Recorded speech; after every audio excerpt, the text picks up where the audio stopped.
Welcome back. So the next thing we have to discuss around functions, now that we've seen the basic syntax to define one, is how do we return values from functions?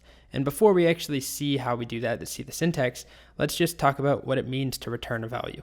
So here I have a simple, it's an empty file, very simple. And I'm calling it return.py. You can call it whatever you want.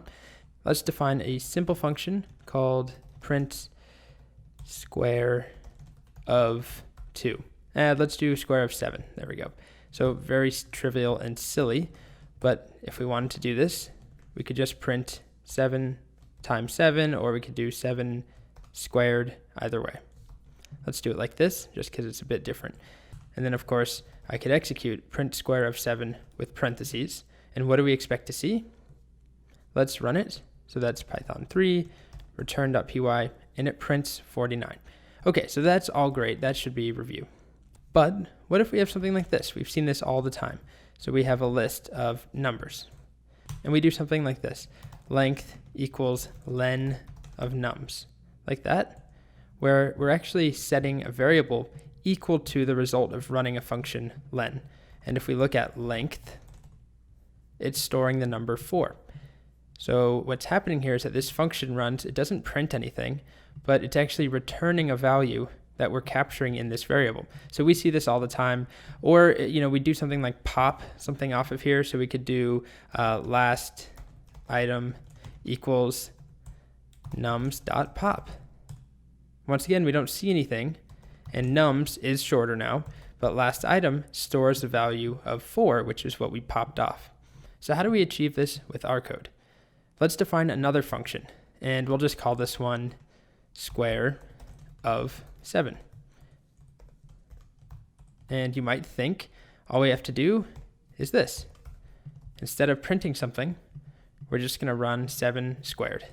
Let's try it, and we'll do a variable called result equals square of 7, whatever comes back when we execute it. And then let's do a print result. And I'll comment out our other print. I'll comment both of these out. What happens now? So if I execute it, what do I get? None. So what's happening here? Well, the answer is nothing is being returned still. By default, just running some code, doing math, whatever we do, defining a string in here, that doesn't return any value out. And we have to be very explicit when we want something to be returned.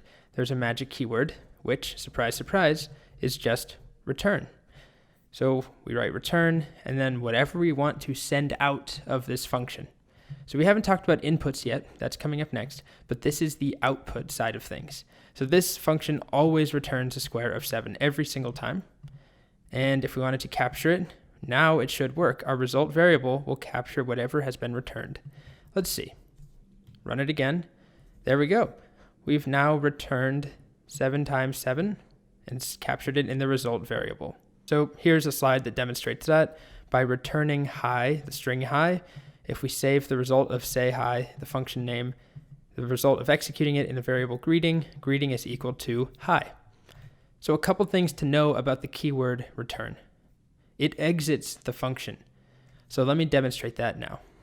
If I go back here and I'll do a print afterwards that just says, I am after the return, just like this, and we run it, you'll see we don't get that print statement, even though it's part of the function. As soon as our code runs, so the first thing that happens is square of 7 is executed, and the first line is return 49. And that ends the entire function. It's done, it short circuits it, we never move on to here. But if we swap them, or instead, let me do another one up here that just says, I am before, like this, and I run it now, we get I am before the return, then the return.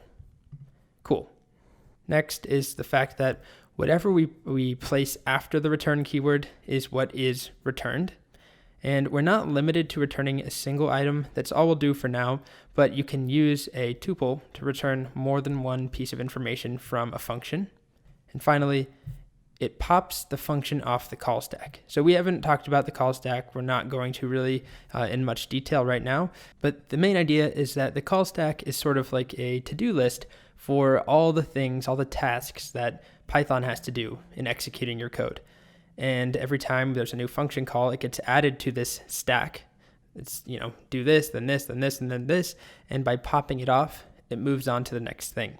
So that's a very, very simplistic explanation. I don't want to get too bogged down in it, but you can learn a lot more about it at this URL or by Googling it. But I also recommend that you don't panic about it yet or ever. It's not really something you need to know.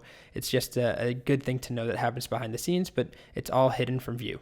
Okay, so just to wrap that up, the return keyword is how we actually export or get a value out of a function so we can capture it in a variable later, or we could pass it into another function. We could do something like print, which is itself another function. So this runs first, it returns a value 49, and it's basically the same thing. It's just printing 49, which is itself a function. Cool. So we'll leave it off here. In the next video, we're going to define a very short function that will help us with coin tosses. I know, not the sexiest thing ever.